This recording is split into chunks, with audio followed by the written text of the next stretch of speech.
que se pueda de cardio, después pasamos a endocrino y el jueves hacemos al revés. Empezamos resolviendo todo lo que se pueda de endocrino y después si a alguien le quedó alguna cuestión de cardio cuando haya estado repasando, lo podemos ver sin problema. La idea, les digo, es que por ahí el que quiere aprovechar el tiempo y no tiene dudas, se desconecta simplemente y se va a estudiar. Muy bien, bueno, arranquemos nomás. Ya son como 27 conectados, así que creo que está en la mayoría. Bueno, vamos. Escucho ofertas.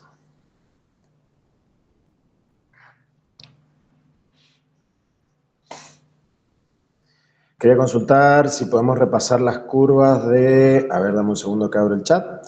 Precarga y poscarga. Bueno, no hay ningún problema. Dale, arrancamos por ahí. A ver si... Espérate que voy a abrir acá. Así puedo graficar. Si no, me voy a tener que poner el pizarrón. Pero me parece que por ahí se ve mejor en la pantalla de acá que en el pizarrón. A ver, vamos a hacer así. Y vamos a hacer...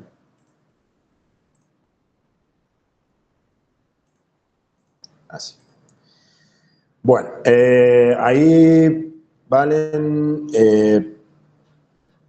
planteaba la primera duda o la primera consulta, sí, la puso en el chat. Quería que veamos curva de precarga y poscarga, ya que estamos con las curvas de presión-volumen, veamos si quieren por ahí todas las variables, ¿sí? Porque sé que en general siempre les causan dificultades, ¿sí? No es raro que por ahí les cueste. Denme un segundo que me están pidiendo ingreso de vuelta, a ver si dejo entrar los que están esperando. Está Sofi. Creo que ya la dejé entrar. Bueno, listo. Entonces ahora sí, larguemos. Así vamos arrancando. Yo ahí les he compartido una pantalla en blanco. ¿La ven? Me indican por favor si la ven. Así yo empiezo a rayar y ustedes me van siguiendo. Bien. Ok. Bueno, a ver, Sí, básicamente profesor, nosotros tenemos dos curvas, ¿sí? Perfecto, gracias. Ahí vamos a arrancar entonces. ¿Sí? Ustedes siempre acuérdense que lo que tenemos que siempre definir son los dos ejes que tenemos, ¿sí? Entonces, nosotros para el análisis de estas variables, tanto de precarga y poscarga, más allá de que son conceptualmente bien diferentes, bien diametralmente diferentes, ¿sí? Básicamente, cuando hablamos de precarga, acuérdense que estamos hablando de todo el esfuerzo que va a tener que hacer el corazón en base a lo que recibe, ¿sí? Por eso se llama precarga. Entonces, todo lo que modifique lo que el corazón recibe me va a hacer modificaciones en justamente esa variable, ¿sí? Esa variable, como bien dice su nombre, es la precarga, es lo que el corazón recibe de sangre, obviamente que el retorno venoso por ahí va a ser como muy importante, ¿sí? Es decir, que todo lo que me llegue a mí el corazón va a ser una cuestión que va a cambiar, ¿sí? La precarga en sí misma, ¿sí? Entonces, como que la precarga va a depender de lo que le llega al corazón, mientras que la poscarga está hablando de un esfuerzo que tiene que hacer el ventrículo o los ventrículos para eyectar la sangre a través de las válvulas sigmoideas, ¿sí? Entonces, la poscarga básicamente es un esfuerzo que tiene que hacer el corazón para abrir una válvula. Esa válvula se encuentra con una presión determinada que la cierra, ¿sí? Entonces, lo que yo tengo que vencer es una presión, ¿sí? Por eso es que se dice que la poscarga es, o lo que trata de hacer es vencer, ¿sí? Una fuerza que se opone a la apertura. Entonces, denme un segundo que siga dando ingreso y ahí vuelvo. Entonces, ahí la cuestión va a ser que nosotros tenemos que tener en cuenta que son cosas diferentes. Una como que en la precarga yo voy a estar hablando más de lo que tiene que ver con volumen y la poscarga yo voy a estar hablando más de lo que tiene que ver con presión, ¿sí? Es decir, como para empezar a diferenciar las dos variables que por ahí a ustedes les complican más la cuestión, ¿sí? Entonces, voy a tratar de ir cambiando de colorcito para ir poniendo algunas curvas importantes. Acuérdense que tenemos dos curvas, una de tensión pasiva, que se llama, ¿sí? Que es la tensión que va a hacer el ventrículo, o los ventrículos, si yo me paro ahora solo del lado izquierdo para empezar a hablar, ¿sí? Esta curvita que yo he hecho verde acá es la de tensión pasiva del corazón, ¿sí? La tensión pasiva del corazón está representada por los elementos elásticos, básicamente, del tejido muscular, ¿sí? Entonces, ¿de qué va a depender eso? Del grado de estiramiento que tenga ese ventrículo, ¿sí? Yo les estoy haciendo con mi mano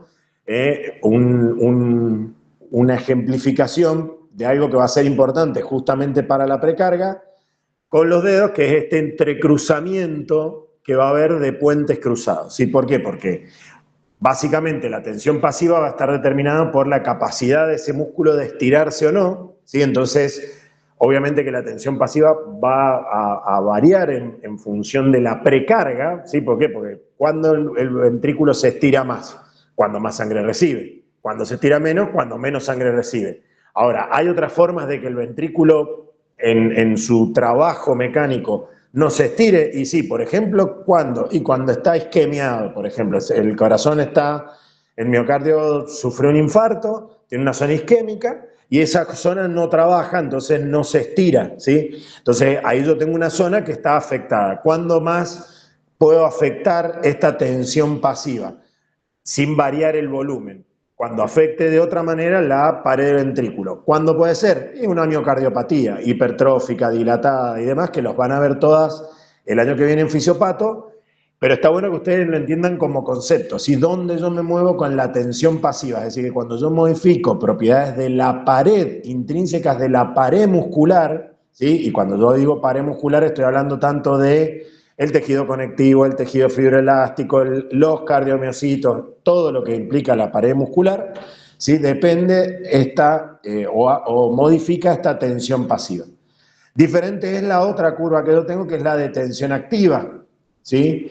Que esta curva de tensión activa que estoy dibujando acá arriba, y le vamos a poner TA, pero no es tensión arterial, ¿sí? Le vamos a poner TACT para que no se los mezclen, ¿sí? Y TP le vamos a poner PAS, ¿sí? Para que no se les haga lío. Entonces, esta es tensión pasiva y esta es tensión activa. La tensión activa yo sí la voy a modificar haciendo cambios en lo que es la capacidad contráctil del corazón, ¿sí? Entonces, cuando yo cambie cómo se contrae ese músculo cardíaco, yo activamente voy a modificar esa curva. Ahí yo voy a jugar con otra variable más, que no me la preguntaron, pero que entra en juego, que es la contractilidad cardíaca. Entonces ahí yo voy a tener las tres variables que hemos visto en mecánica, ¿sí? en bomba cardíaca, que son la precarga, la poscarga y la contractilidad. ¿Sí? Son las tres variables que a mí me van a modificar de alguna manera. ¿Qué cosa yo modifico si cambio cualquiera de ellas? ¿Sobre qué impacta eso, al fin y al cabo? El gasto cardíaco. El gasto cardíaco. ¿Sí? Es decir, yo voy a modificar el volumen sistólico, básicamente, ¿sí? Y en consecuencia el gasto cardíaco, ¿sí? Pero yo voy a, con cualquiera de estas tres variables que yo modifique, cambio el volumen sistólico y en consecuencia el gasto cardíaco. Acuérdense que el gasto cardíaco depende directamente o es directamente proporcional del volumen sistólico y de la frecuencia cardíaca, ¿sí? Entonces, ahí empezamos a tener todas las variables en juego, ¿sí? Para analizar cualquier tipo de situación que yo les haya puesto en el examen, ¿sí? Recuerden que siempre tenemos casitos clínicos, que más allá que a ustedes no se les espera que analicen la parte fisiopatológica, sí, entendiendo la fisiología pueden interpretar cosas, ¿sí? Entonces, nada, de acá es donde nos vamos a empezar a mover. Entonces, esta tensión activa le vamos a poner acá que es semejante, ¿sí? A hablar de contractilidad. ¿Por qué? Porque entonces ahí cuando enseguida hablemos de modificar la contractilidad, yo voy a jugar con esa curva, ¿sí? Entonces, ahí ya agregamos una variable más, ¿sí? Entonces ahora lo que nos va a faltar dentro de estas curvas que estamos conversando ahora, ¿sí? O que estamos viendo ahora de repaso, es ver cómo se produce el loop de presión-volumen dentro del ventrículo, ¿sí? Dentro del corazón, y que bueno, ahí sí vamos a tener que meter en juego tengo solamente una cavidad. Acuérdense que las cavidades no se comportan igual, ¿sí? Ya sea para ventrículo izquierdo o ventrículo derecho, acuérdense que no trabajan igual porque las paredes no son iguales, entonces mecánicamente no son iguales, ¿sí? Los loops no son iguales, eso lo tienen en los libros y también en el video del teórico como para que lo vean, ¿sí? Acuérdense que ese loop que vamos a hacer ahora de ejemplo del lado izquierdo es como más triangular cuando hablamos del ventrículo derecho, ¿sí? Entonces, bueno, vamos a arrancar, ¿sí? Yo siempre arranco de un volumen determinado, ¿sí? Que lo vamos a fijar acá en 50 mililitros, ¿sí? Estos 50 mililitros es un volumen que se llama un volumen residual o volumen de reserva que siempre está en el ventrículo, ¿sí? ¿Por qué? Porque cuando el ventrículo se contrae no eyecta el total de la sangre, ¿sí? Entonces, siempre arranca con un volumen, ¿sí? Más grande o más chico, que solo yo lo puedo cambiar, pero, bueno, arranquemos con este ejemplo en 50 mililitros. Con estos 50 mililitros yo lo que voy a hacer es ¿qué fase va a venir? La fase de llenado ventricular, ¿sí? Entonces yo voy a tener una fase donde el ventrículo, ¿sí? Si yo lo analizo como una víscera hueca, ¿sí? Por cuestiones que ya hemos visto en biofísica relacionada o vinculada a la ley de Laplace, yo voy a empezar a hacer una distensión de esta cavidad sin hacer grandes cambios de presión, pero sí modificando el volumen. ¿Por qué? Porque piensen que estamos hablando de una cavidad que cuando se contrae no queda colapsada y en vacío, ¿sí? Es decir, que cuando se contrae queda con un pequeño volumen y entonces tiene una facilidad de empezar a llenarse de volumen y estirarse sin aumentar la presión. ¿Hasta cuándo? Obviamente hasta cierto límite donde yo ponga la pared del ventrículo en tensión, ¿sí?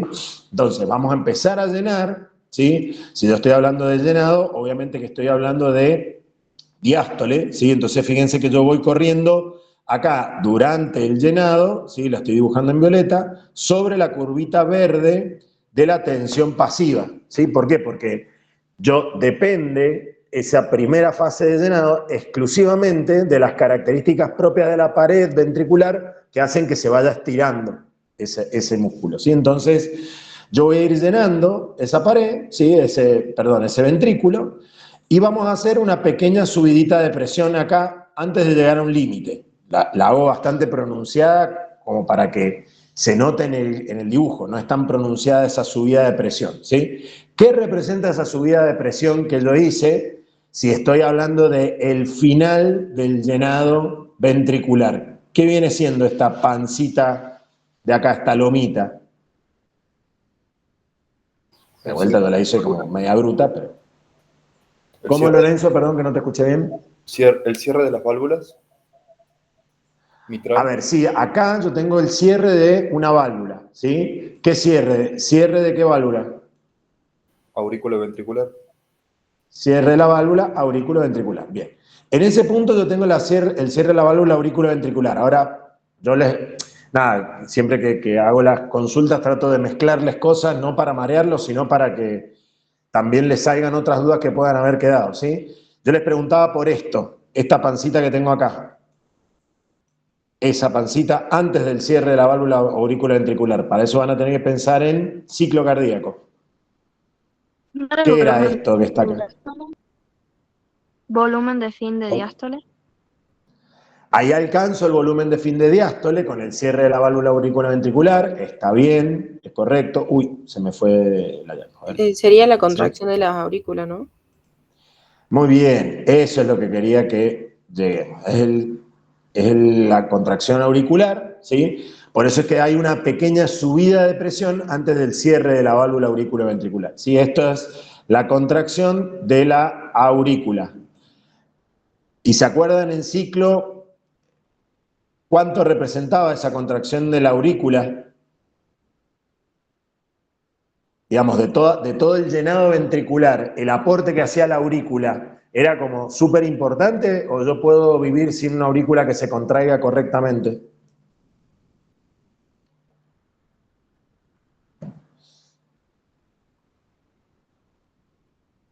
No, no era tan importante, pero sí, por ejemplo, en el ejercicio físico.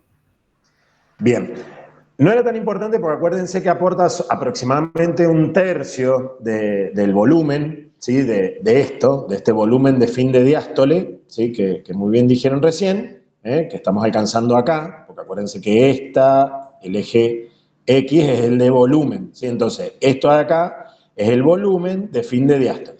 Entonces, este volumen de fin de diástole que yo estoy alcanzando acá, me aporta, ¿sí? como un tercio del volumen final, la contracción de la aurícula, ¿sí? Pero el llenado al principio de la diástole es pasivo, ¿sí? Y al final de la diástole es activo gracias a la contracción auricular, ¿sí? Eso era lo que les quería como agregar en esta parte del repaso, ¿sí? Pero bien, estamos bien. Vamos a ir borrando cosas para seguir y no hacer tanto lío. Entonces, nos volvemos acá, ¿sí? Nosotros teníamos, la vamos a hacer más como es la pancita, ¿sí? Es una pancita así. Y tenemos el cierre de la válvula auriculoventricular. Entonces, acá se llenó, ¿sí? Si se llenó, en este le vamos a ir poniendo nombres, digamos, ¿sí? Esto va a ser A, ¿sí? Vamos a dejar B, C y a este punto de acá le vamos a poner D, que es de donde arrancamos, ¿sí? Si este punto es D, ¿qué viene siendo este punto? Este punto de acá donde nosotros arrancamos. Este punto de aquí. Si se está llenando el ventrículo, ¿qué es lo que tiene que haber ocurrido?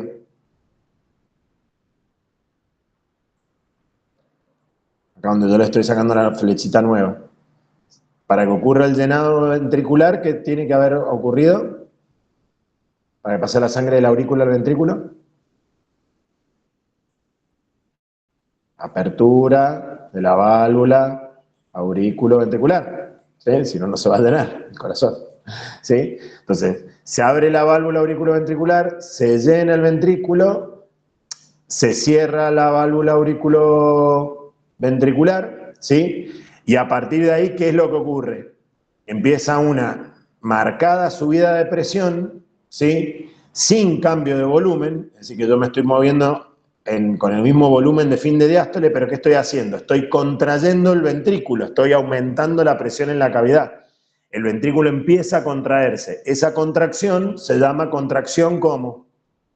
Si vamos a... Isovolumétrica. Isovolumétrica. ¿Por qué? Porque el corazón se está contrayendo, eso es lo que a mí me lleva a aumentar la presión, ¿sí? Ahora nos vamos sobre el eje Y, ¿eh? Estoy aumentando la presión sin modificar volumen. Entonces, si yo aumento presión sin cambiar volumen, esto se llama contracción isovolumétrica. Muy bien. Hasta llegar a un punto que yo lo voy a poner acá, ¿sí? Que lo vamos a llamar B, ¿sí? Ese punto B me va a representar a mí ¿qué cosa? Que a partir de ahí cambia el volumen. Si cambia el volumen mientras el corazón venía contrayéndose, ¿hasta dónde llegué? Hasta la presión, hasta la presión, Franco, ¿qué? De la válvula aórtica. Perfecto. Hasta la presión de la válvula sigmoidea, en este caso la aórtica, porque estamos hablando de ventrículo izquierdo, ¿sí? Entonces, acá lo que ocurre será entonces la apertura, ¿sí? De la válvula aórtica, ¿sí? Aórtica. Entonces, acá se abre la válvula aórtica, si se abre la válvula aórtica, lo que se produce es la salida de sangre. Eyección de sangre que se hace subiendo la presión al principio. ¿Por qué? Porque yo tengo una contracción del ventrículo que está apretando esa sangre para que salga, ¿sí? Pero esa presión va a ir mermando, ¿sí? O esa apretar la sangre que tiene adentro va a ir mermando en la medida que la sangre salga, ¿sí? Entonces, en la medida que la sangre salga, primero yo tengo una salida de volumen, una merma de volumen con un aumento de presión y luego baja. ¿Y esto va a bajar hasta dónde? Hasta la misma presión que yo tenía en este punto, ¿sí? ¿Por qué? Porque si en este punto a mí se me abrió la válvula, en el mismo punto, ¿qué va a ocurrir? Si yo llegué cambiando presión hasta ese punto de vuelta, hasta lo que ahora sería C.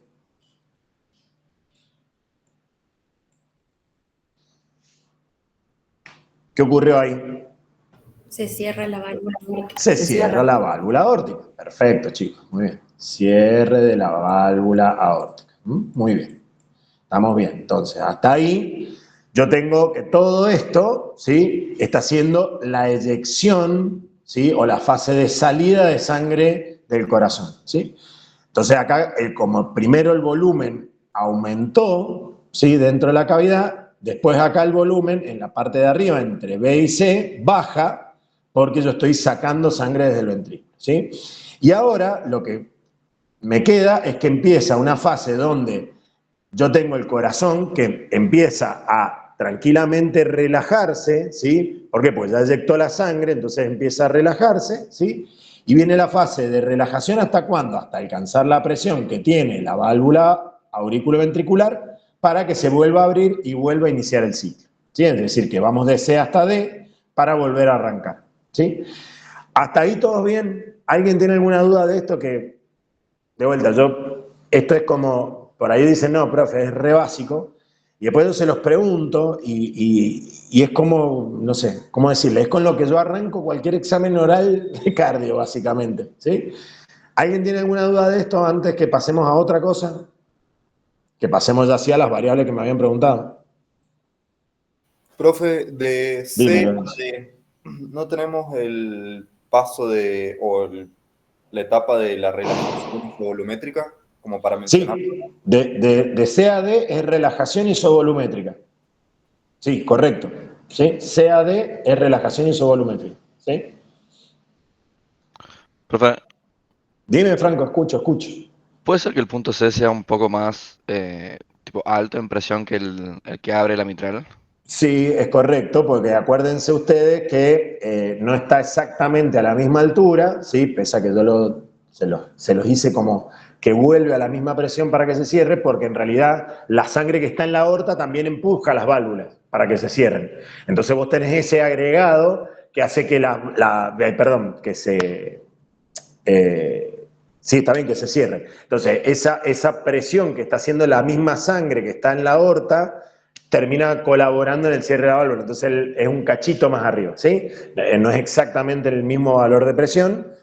Si lo ven en los libros lo van a ver así. Obviamente que mi dibujito es más rústico, pero bueno, sí es correcto y es importante, a ver, básicamente por el hecho de que, acuérdense que una vez que se dilató la aorta, ¿sí? La aorta, ¿qué hace? Por una cuestión de distensibilidad del tejido, acuérdense que tiene mucho tejido elástico la aorta, ¿sí? Si nos vamos a la parte de hemodinamia, al distenderse tiene mucho retroceso elástico. Entonces, ante la primera eyección de sangre que yo tenía en la primera parte de la eyección de la sangre que va entre B y C, la aorta se distiende, pero luego la aorta vuelve a posición y eso lo que hace es que la onda de sangre, digamos, o la onda de pulso vaya en continuo hacia el resto del sistema vascular, porque si no, la eyección de la sangre que viene desde el ventrículo tendría que llegarnos hasta la arteria más chiquita del pie. Y eso se transmite, esa contracción y esa onda de pulso a través de todo el sistema vascular gracias a la retracción que van haciendo los vasos, ¿sí? Que van impulsando la sangre hacia adelante, ¿sí? Pero es correcto, Frank, ¿sí? Desde el C está un poquito más arriba si lo ven en los libros. Bueno, ¿algo más antes de que pase a otra cosa? ¿No? ¿Vamos a precarga, poscarga y contractilidad? Bueno, ok. Aquí se me borró. No, este no era. Se me borró. Bueno, entonces, acuérdense que yo por ahí, el problema, si me escriben, yo sé que algunos por ahí no tienen micrófono, pero yo les pido que los que sí tienen micrófono, si alguien escribe en el chat, me lo pasen, porque por ahí no lo puedo consultar tan fluido. Ahí ahora lo estoy viendo, pero por las dudas lo voy a dejar abierto. Bueno,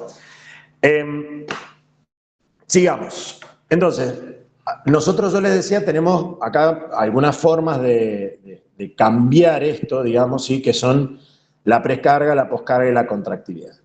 Cuando yo hablo de precarga, ya habíamos hablado que estábamos hablando de una variable donde yo cambio, ¿sí? O trabajo sobre el volumen de llenado, ¿sí? Entonces yo lo que voy a hacer es modificar esto básicamente, ¿sí?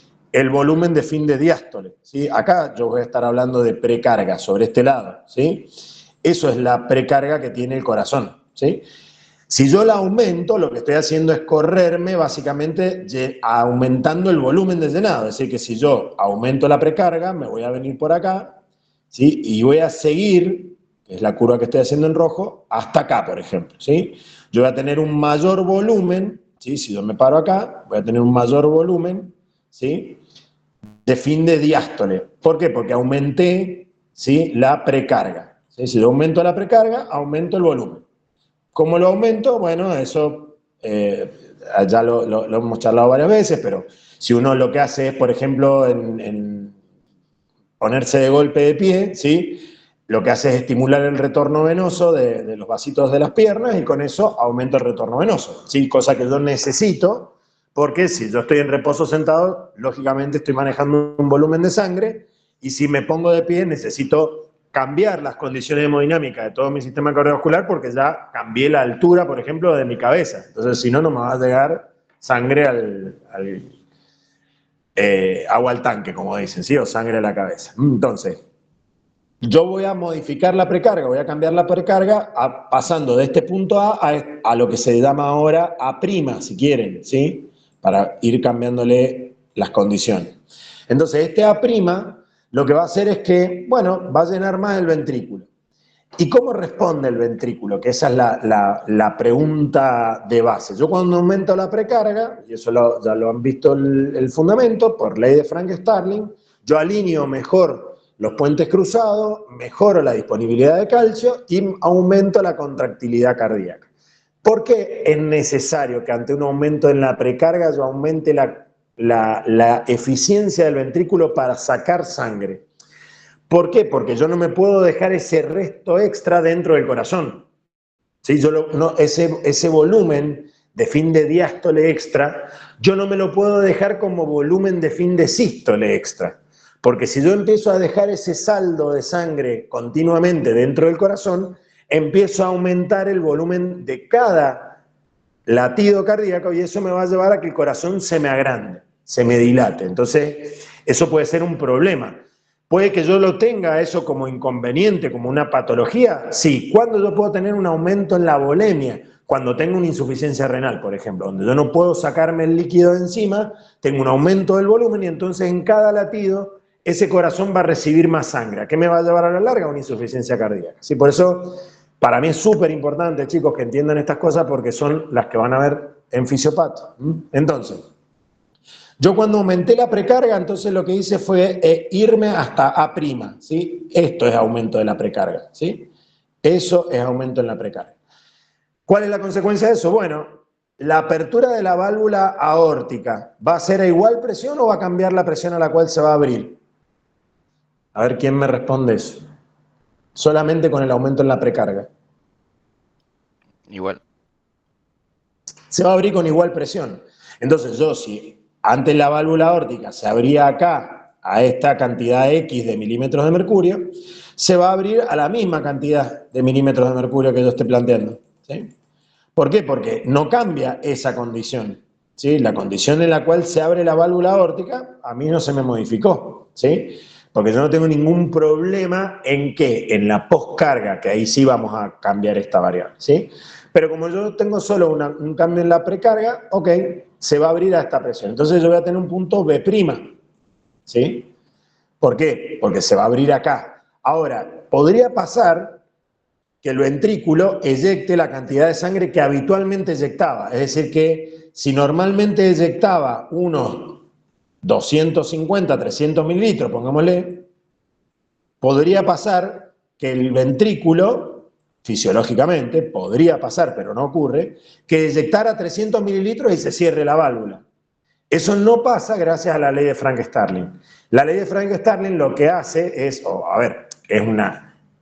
se lo establece como ley de Frank-Starling, pero es una adaptación fisiológica que hace nuestro corazón, que es eyectar más sangre si se llena más. Entonces, ¿qué hace el ventrículo? En lugar de eyectar solo 300 mililitros, va a eyectar 350. ¿Por qué? Porque su nuevo volumen de fin de diástole es 350 mililitros y no se quiere quedar con ningún resto, ¿sí? Entonces, ¿cómo lo eyecta? Bueno, ahí sí aplica todo lo de la ley de Frank-Starling y va a eyectar la sangre, ¿sí? ¿Y hasta cuándo la va a eyectar? Hasta volver a alcanzar la presión de cierre de la válvula aórtica. Se cierra la válvula aórtica y volvemos a cerrar el loop, ¿sí? Con la relajación isovolumétrica, y nos queda la nueva condición. Si ustedes se fijan, C', que estaría acá, ¿sí? Y D', que estaría acá, que serían las rojas de la nueva condición, son iguales, básicamente, ¿sí? Iguales a una condición fisiológica, porque a mí lo que se me cambió es donde está posicionado A' y en consecuencia B', ¿sí? Que lo corrí más hacia la derecha, no hacia arriba, ¿sí? Lo corrí más sobre el eje de volumen. ¿Hasta ahí se entendió? Sí, profe, ¿Alguien se tiene entiende. alguna duda? ¿Valen? ¿Te has preguntado esto? Sí, profe, se entiende bien. Ok. Esto sería entonces precarga. Voy a borrar, por eso les decía si alguien tiene alguna duda, porque si no, no borro tanto, ¿sí? Pero vamos a tratar de borrar algunas cosas para que les quede de referencia, ¿sí? Voy a hacerlo con otro color, ahora aunque va a quedar medio cochino de colores, pero vamos a ver con qué color lo puedo hacer que resalte. Un negro. Con el negro vamos a hacer el cambio en la precarga, el cambio en la poscarga. Entonces, fíjense ahora que esto rojo es precarga, ¿sí? Vamos a ir con negro, poscarga. Poscarga yo les dije que no trabajaba la poscarga sobre el eje de volumen, sino que son cambios de presión. Nuestra poscarga habitual está acá, es decir, que la poscarga que normalmente maneja el corazón, ¿sí? Se ubica acá, ¿sí? ¿Por qué? Porque yo estoy hablando de una presión a la cual se va a abrir en B violeta, no en B', ¿sí? La válvula aórtica. Yo cuando cambio la poscarga, lo que hago es aumentar o disminuir la presión que tiene que haber, ¿sí? O que tiene que hacer el ventrículo para abrir la válvula aórtica. Es decir, que yo cuando aumento la poscarga, lo que estoy haciendo es un aumento de presión, ¿sí? Entonces, acá es donde yo hice un aumento en la poscarga. Esto es aumento en la poscarga, ¿sí?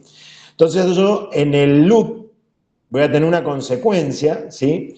Que va a ser que me va a cambiar esto, pero no me va a volver a cambiar sobre el volumen. Yo el volumen de fin de diástole va a ser el mismo de antes, va a ser A. Entonces, mi llenado va a ser el mismo que tenía en el violeta, va a ser el mismo que el normal. ¿Sí? ¿Por qué? Porque yo en la precarga no estoy haciendo nada raro, ¿sí? Entonces yo tengo un llenado normal, ¿sí? De este llenado normal yo voy a empezar a cerrar la válvula auriculoventricular y aumentar la presión. Aumento la presión, aumento la presión, aumento la presión y supero lo que tenía fisiológicamente para llegar a un nuevo punto, ubicado, lo voy a hacer muy marcado para que se vea bien, acá arriba, ¿sí? Que va a ser mi B doble prima, ¿sí? ¿Por qué? Porque es el negrito, ¿sí? Que está acá arriba. ¿Qué significa esto? Que el corazón tiene que hacer más esfuerzo, se va a tener que contraer más para aumentar el trabajo que necesita para abrir la válvula aórtica y sacar la sangre, ¿sí? Eso tiene una consecuencia, que el corazón ya está trabajando, ¿sí? Entonces, ¿qué le va a pasar a esto? Se puede pensar de dos maneras esto, como para que ustedes lo entiendan. Uno, que el ciclo se va a hacer más chiquito porque el corazón ya viene trabajando, como que ya se cansó un poco. Y la otra también, que acuérdense que yo abría y cerraba la válvula a niveles de presión muy semejantes, ¿sí? Entonces, si B violeta, que yo tenía acá abajo, del ciclo normal, iba hasta C, a una presión muy semejante a la que yo tenía para la apertura, para el cierre, ahora me va a pasar lo mismo. Si B doble prima está más alto, C doble prima también va a estar más alto. Entonces yo voy a hacer una eyección de sangre, pero que va a llegar hasta este punto nada más. ¿Por qué va a llegar hasta este punto?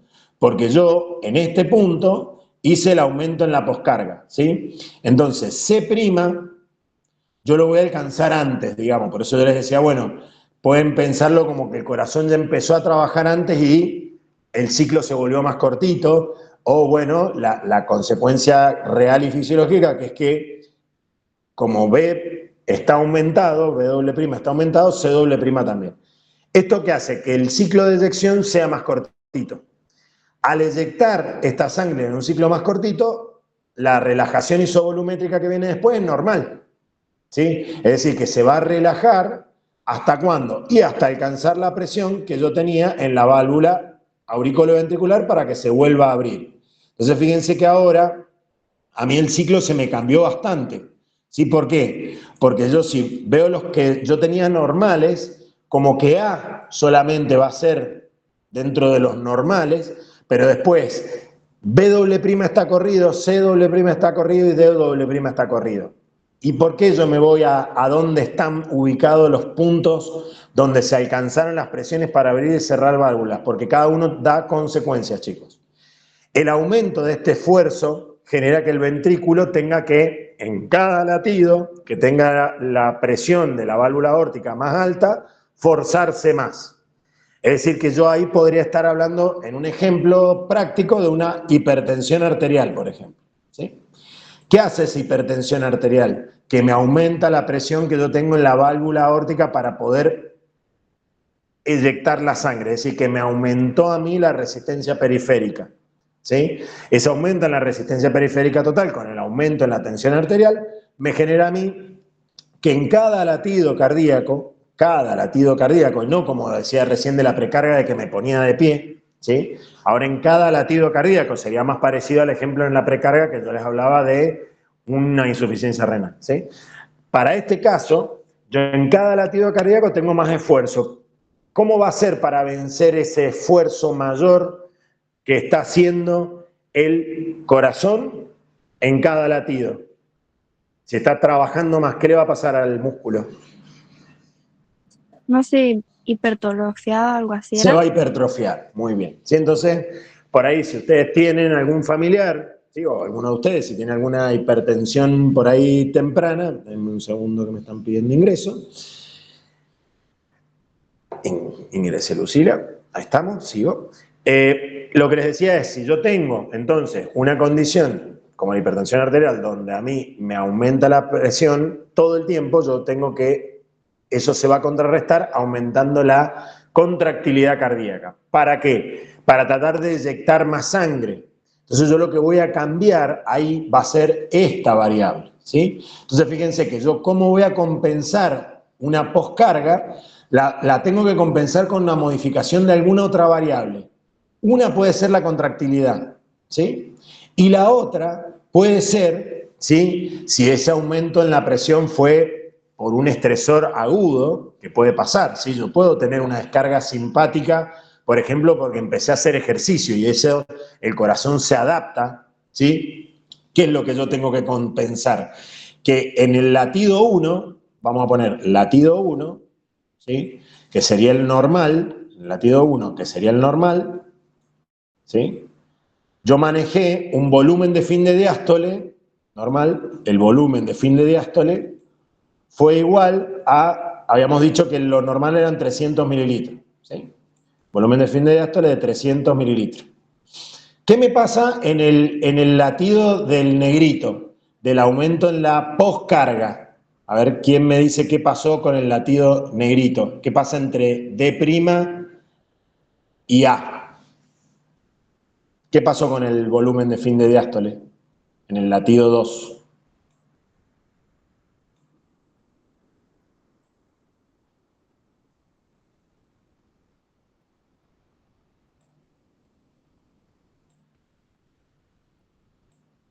Vamos.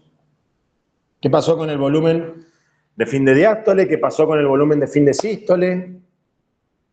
A lo mejor el volumen de fin de sístole es más fácil de pensar. Nos tendríamos que ir acá arriba. A C doble prima y B doble prima. ¿Qué pasó con el volumen de fin de sístole? El de sístole es mayor. Volumen de fin de sístole. Volumen de fin de sístole. ¿Sí? El volumen de fin de sístole, piensen que lo tengo ubicado acá. ¿Dónde tengo la sístole? Bánquenme un cachito, miren. Yo tengo toda la sístole acá, ¿sí? ¿Estamos de acuerdo? Toda la sístole arranca acá, ¿sí? Que empieza la contracción del ventrículo isovolumétrica y después viene la eyección, ¿sí? Entonces yo tengo un volumen de fin de sístole y un volumen de fin de diástole que cambian, básicamente, ¿sí? Y eso lo que hace es que a mí se me modifique con un aumento en la poscarga una condición, sí, que hace que lógicamente se modifique el volumen sistólico. Por ahí es más fácil si hagamos lo siguiente. Vamos con todas las variables. ¿Qué pasa con el volumen sistólico cuando yo aumento la poscarga? Eso creo que es más fácil porque lo tienen más mecánicamente aprendido. ¿Qué pasa con el volumen de fin de sístole? ¿Qué ocurrió entre C y B doble prima? ¿Este volumen es igual a C, B, violeta o no? Es menor. Es menor, ¿sí? Entonces el volumen de sístole es menor, ¿sí?, que lo normal. ¿Hasta ahí todos de acuerdo? Chicos, de C a B, violeta, yo lo achiqué a B doble prima, C doble prima. ¿Sí? ¿Por qué? Porque el ciclo es más cortito, acuérdense por eso que dijimos. El corazón ya viene esforzándose para contraer y alcanzar esta más alta presión en la aorta, ¿sí?, o en las válvulas aórticas, eyecta la sangre y más rápidamente llega a un valor más alto, ¿sí? Yo tenía X para un valor inicial y tengo un X acá, un valor de presión X doble prima, ¿sí?, que es el valor de presión ahora nuevo de mi poscarga, ¿sí? Entonces se cierra antes la válvula aórtica. Al cerrarse antes la válvula aórtica, eyecté menos sangre, ¿sí? Entonces, volumen de fin de sístole, ¿es más grande o más chico? Y el volumen de fin de diástole, volumen de fin de sístole, ¿qué va a pasar a partir de ahora? Que es lo que me interesa a mí. Volumen de fin de sístole, volumen de fin de diástole. ¿Qué le pasó a este ventrículo cuando se llenó y eyectó la sangre? Si eyectó menos sangre, ¿sí?, me lo acaban de decir, eyectó un volumen sistólico menor de lo normal. ¿Qué es lo que aumentó en el corazón? ¿Qué hay entre D y D doble prima? ¿Aumentaría el volumen de sangre que queda en el ventrículo? Muy bien. ¿Y eso cómo se llama? ¿Volumen? ¿De telesistólico? Volumen residual o volumen telesistólico, ¿sí? Pero lo importante es que entiendan de dónde vienen. Es decir, que yo hice, fíjense, una eyección de sangre que es menor de lo normal y después me va a quedar a mí un resto de sangre.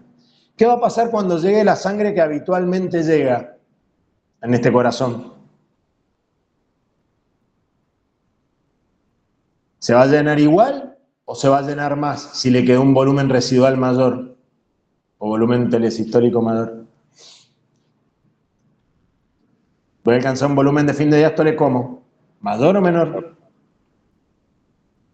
Vamos, mayor, ¿sí? Entonces, el volumen de fin de diástole, consecuencia de que este volumen sistólico cayó, va a ser mayor en el próximo latido, ¿sí? En el próximo latido. Próximo latido. Cuando yo aumenté la poscarga no le hice nada a esto, ¿sí? Pero yo recién les dije que una forma de compensar esto era el aumento en la contractilidad. La otra forma es esto. ¿Qué pasaba si yo aumentaba el volumen de fin de diástole? ¿Aumento qué? ¿Qué era esto? ¡Ay, se me fue la presentación! No te puedo creer. Aumenta el volumen final de sístole. Yes. Voy a tener que dibujar todo de vuelta, me quiero matar. Ah, no, ahí creo que volví. A ver. Ustedes me siguieron viendo, creo. Yo me salí de la presentación, pero creo que me siguieron viendo. Bueno. Avísenme si se me llega a cortar en algún momento porque estaba dibujando y se me cortó. Ok, volvamos acá entonces. El volumen de fin de diástole, si yo lo aumenté para el próximo latido, ¿cómo se va a compensar? Con un aumento en ¿qué? La precarga. ¿Sí? Ese volumen que yo hice, yo entonces aumento la poscarga, disminuyo el volumen sistólico. En el próximo latido, yo tengo dos formas de corregir esto. Con un aumento de la precarga, es decir, que por ley de Starling se va a tratar de compensar esta situación, ¿sí? Y la otra va a ser la contractilidad. Entonces, no les quiero hacer lío con esto, simplemente es para que vean, digamos, ustedes lo estudian todo por separado, pero traten de analizarlo en conjunto, ¿sí? Entonces, en el primer latido normal, yo tengo un volumen de fin de diástole de 300 mililitros, ¿sí?, que es esto. Yo después, en un segundo latido, cuando aumenté la poscarga, voy a tener un mayor volumen de fin de diástole y entonces en Profe. consecuencia, ¿sí? Por las dudas, le aviso que no está compartiendo más. Ah, vieron. Gracias por avisarme. Pará. Yo seguía explicando y seguía dibujando y usted no me ve. Pará, dame un segundo. No sé qué le pasó a esto.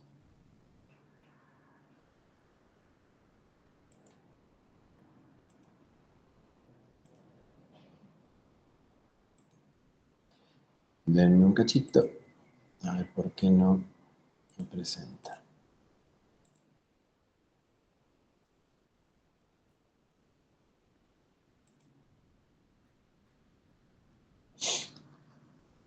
Un segundito, que no sé por qué no me volvió.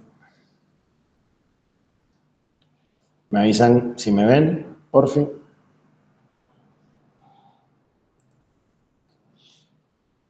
Supuestamente ahí estoy compartiendo, pero no. Todavía no se ve, profe. Bueno, a ver, che, vamos a tener que salir de acá nomás. Porque a algo no le gustó. A ver.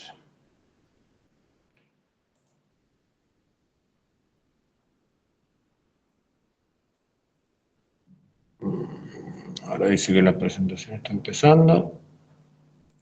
A ver. Vamos a poner ahora otra posibilidad, pantalla completa.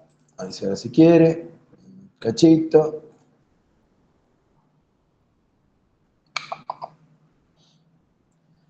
Van a tener que salir y volver a entrar. Ustedes me avisan si ahora creo que sí, pues estoy compartiendo toda la pantalla, creo que se solucionó. A ver si puedo volver a entrar. Díganme si ahora me ven. Ahora sí, profe. Bueno, ok. A ver, no quiero que se les haga lío porque ya, ahora que salí y volví a entrar, me dio miedo lo que yo mismo había dibujado.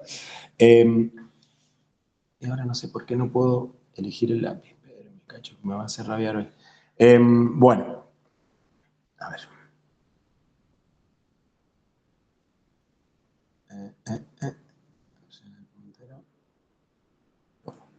Bueno, volvamos acá. Entonces, yo les decía que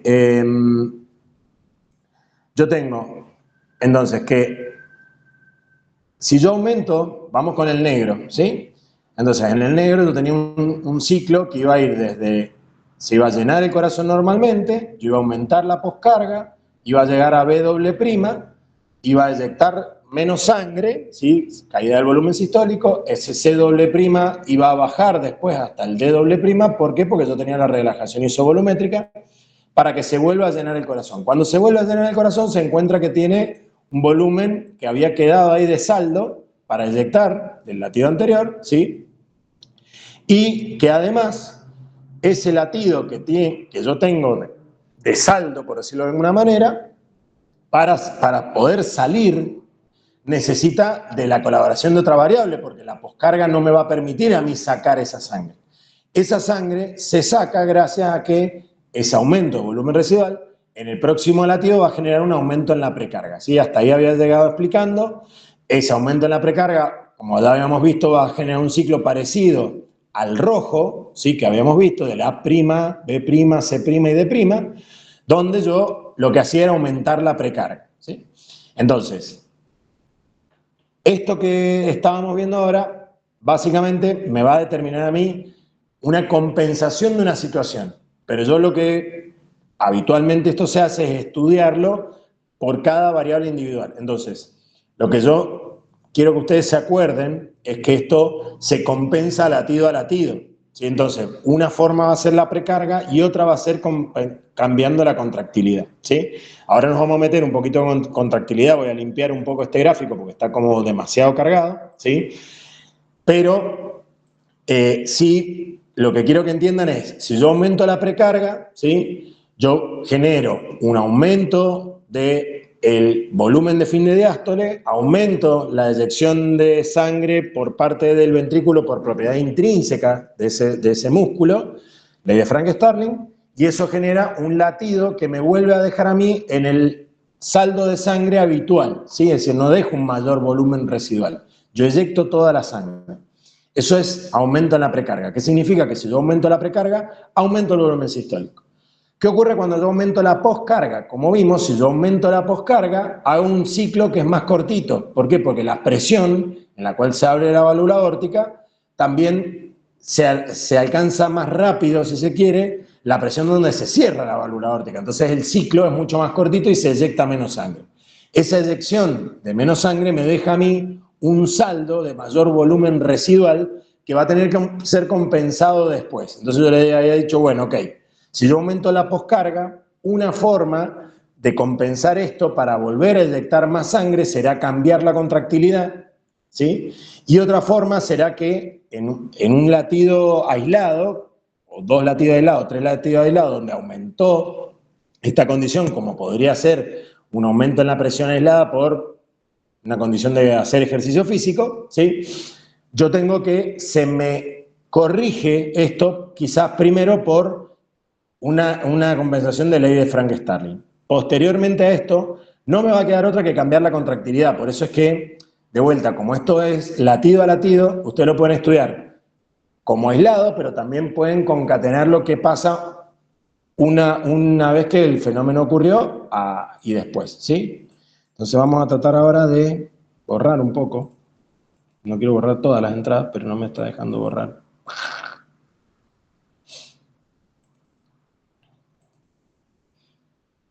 Borré todas las entradas y siguen estando. Fantástico. Bueno, esto no funcionó. No sé qué le pasó a esto, pero no... Fin de la presentación. Tengo que generar una nueva diapositiva, lo cual me va a dar mucha fiaca. Bueno, a ver, vamos con una nueva diapo, a ver si ahora sí podemos dibujar lo que quiera. Bueno, yo les había dicho entonces que nosotros teníamos, nuevamente vamos a dibujar.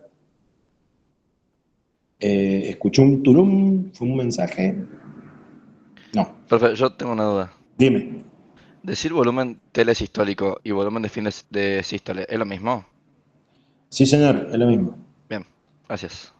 Entonces, yo les había dicho que teníamos nosotros presión-volumen, ¿sí? Teníamos una curva de tensión activa, una curva de tensión pasiva, ¿sí? Si la curva de tensión activa estaba acá arriba, ¿sí? Y la curva de tensión pasiva estaba abajo, que era la que a mí me representaba, o era la vinculada cuando yo modificaba la precarga, ¿sí? Entonces, ahora lo que nos está quedando, que no me lo habían preguntado, pero bueno, ya que estamos en el baile, bailemos, ¿sí? Ya vimos precarga, vimos poscarga y le vamos a agregar contractilidad para terminar de completar. La contractilidad, como su nombre indica, y yo les había dicho, bueno, estamos hablando de esta variable, la tensión activa. ¿Sí? ¿Por qué? Porque yo esto lo voy a modificar toda vez que yo de alguna manera le cambie la forma en que se contrae el músculo. Y esto es importante porque ustedes esto lo van a poder hacer farmacológicamente. Si entonces un paciente, ustedes que tengan una insuficiencia cardíaca, por ejemplo, le van a dar, por ejemplo, digital, ¿sí? O digoxina, como para que vayan conociendo algunas cosas también más aplicadas de tratamiento, digoxina, ¿sí? Y cuando ustedes le pongan digoxina o digital a este paciente, le van a modificar la curva de tensión activa, le van a aumentar la contractilidad. ¿Para qué yo le voy a aumentar la contractilidad? Bueno, para volver más vertical esta curva, básicamente. ¿Sí? Esta curva yo la voy a correr hacia la izquierda cuando yo aumente la contractilidad. Aumento la contractilidad. ¿Y de qué me sirve a mí aumentar la contractilidad? A ver si le puedo cambiar el color a esto, que no me está dejando. Tamañoso hoy. Ahí vamos. Entonces yo tenía, vamos de vuelta con el ciclo normal. Yo tenía acá que se llenaba, llegaba hasta este punto A, empezaba la contracción isovolumétrica, llegaba hasta el punto B, se abría la válvula aórtica, se eyectaba la sangre, ¿sí? Se llegaba hasta el punto C de cierre de la válvula aórtica y de ahí volvíamos otra vez con relajación isovolumétrica hasta el punto D, ¿sí? Esto es un ciclo normal, ¿sí? Esto es un loop normal, ¿eh? ¿Qué pasa si yo aumenté la contractilidad? Fíjense que yo estoy cambiando de alguna manera el llenado ventricular, la precarga que yo me movía en el volumen, si yo aumento la contractilidad. ¿Yo cambio la precarga o no? Si yo lo que estoy haciendo es que el corazón se contraiga más, o el músculo se contraiga mejor. ¿Cambio la precarga? No. No. El volumen con el cual se va a llenar, es decir, el volumen de sangre que va a entrar desde la aurícula es el mismo, chicos. ¿Sí? No estoy cambiando la precarga. Entonces, esta parte del ciclo, ¿sí?, va a ser normal. Es decir, que esta parte del loop, desde D hasta A, va a ser normal. ¿Sí? Ahora, yo voy a hacer la contracción isovolumétrica. ¿Sí? La contracción isovolumétrica llegaba hasta qué punto? Hasta C, ¿qué ocurría hasta B, que le habíamos puesto, ¿qué ocurría en B? ¿Qué era B, chicos? Apertura de la válvula aórtica, ¿sí? Entonces, la apertura de la válvula aórtica lo que hacía era eyectar la sangre. La presión en la cual se abre la válvula aórtica cambia con el cambio en la eficiencia del músculo para contraerse. Si depende exclusivamente de la válvula o de la resistencia periférica. ¿Sí o no? Igual. Es igual, ¿sí? Entonces, acá no me cambia la presión en la cual se va a abrir la válvula, ni tampoco me va a cambiar la presión en la cual se va a cerrar la válvula, ¿sí? Este es el cierre en D, acuérdense que en C nosotros tenemos el cierre de la válvula aórtica, ¿sí? Es el cierre de la válvula aórtica, ¿sí? Entonces, acuérdense que el cierre de la válvula aórtica es un valor de presión, ¿sí? X, prima si quieren, y la apertura es un valor X de presión. Entonces, ¿la apertura de la válvula es la misma? Sí. ¿Qué ocurre con la contractilidad? Y miren, fíjense, se eyecta la sangre, ¿sí? Se eyecta la sangre, ¿y qué ocurre? Y que la diferencia está en que yo no llego acá, en la curva de tensión activa, al cierre de la válvula, sino que se sigue eyectando sangre y el cierre de la válvula lo alcanzo más tardíamente, si se quiere, con el aumento de la contractilidad, ¿sí?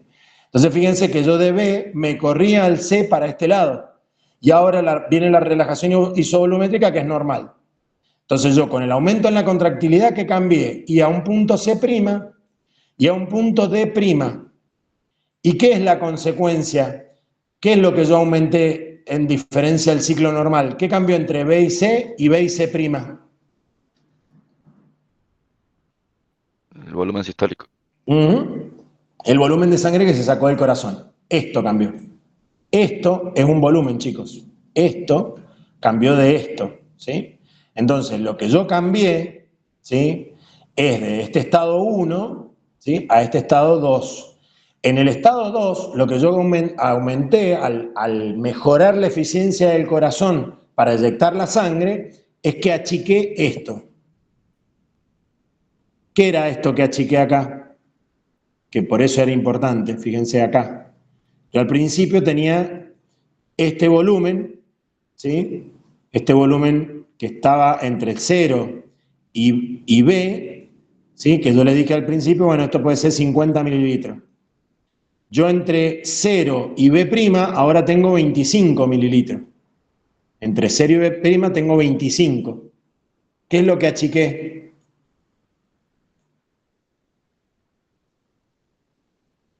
El volumen residual. El volumen residual, ¿sí? Es decir, que el corazón, ¿qué hace? Mejora la contractilidad y se saca de encima el volumen de reserva, ¿sí? Es decir, que eyecta un poquito más de sangre, lo da todo el ventrículo, ¿sí?, y eyecta un poquito más de sangre que habitualmente no, le quedaba en el ventrículo, ¿sí? Entonces así se termina sacando de encima ese extra, ¿sí? Eso es el aumento de la contractilidad. Obviamente que yo esto, si tengo un corazón, por ejemplo, que está infartado, que está trabajando muy forzado, yo puedo bajar la contractilidad, ¿sí?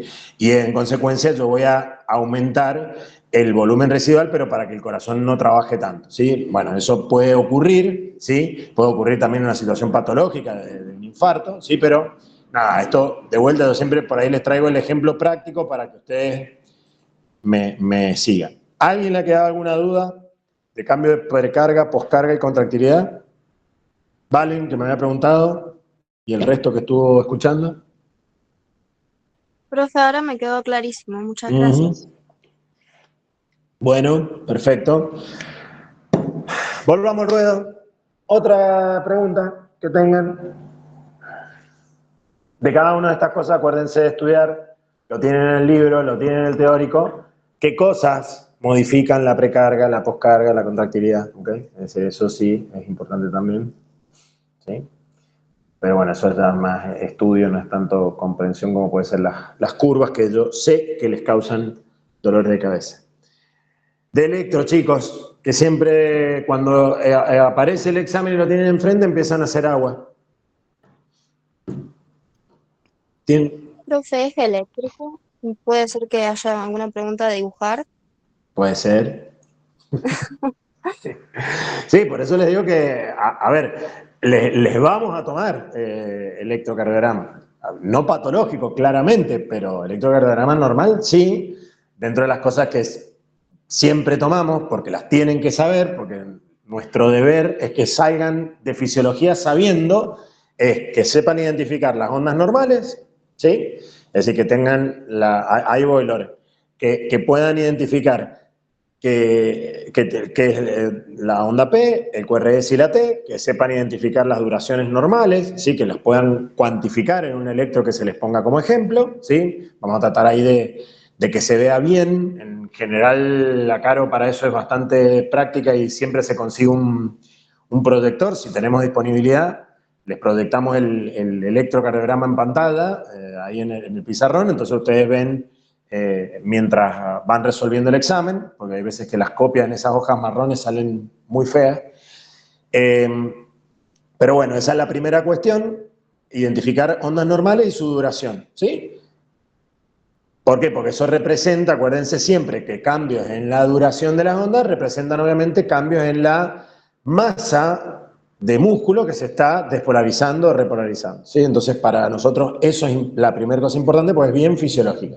Segunda cosa bien fisiológica, tienen que saber calcular por el método que quieran, ¿sí? Que quieran, acá no hay un método elegido, la frecuencia cardíaca y el eje eléctrico, ¿sí? En general, para hacer el eje eléctrico, les pongo, en general, no digo que sea la regla, pero puede modificarse, por eso les aclare, les pongo el electrocardiograma completo. Si ustedes cuentan con el electrocardiograma completo, pueden usar cualquiera de las formas que salen en todos los libros que les hemos enseñado, ¿sí? Para calcular el eje eléctrico. Ahora, ojo, porque ustedes con todo el electrocardiograma pueden calcular fácilmente con el FLOR 1, 2, 3, ¿sí? Y esa mnemotecnia y buscan las perpendiculares y hacen la traslación de vectores fácil. Cuando estoy malo y se las quiero complicar, les pongo dos derivadas que no sean perpendiculares entre sí. Acuérdense de hacer la traslación correctamente de los vectores, ¿sí? Ese sería el mensaje, ¿sí? Nada más. Eso sería como las cosas que le vamos a tomar de electro, pero si les vamos a tomar electro, obviamente no les voy a poner un electro infartado para que ustedes se den cuenta si tiene supra, infra ST, si tiene... no. ¿Sí? Es decir, todo ese tipo de cosas las van a ver el año que viene, pero no pueden salir de este curso y no van a salir de este curso, ¿sí?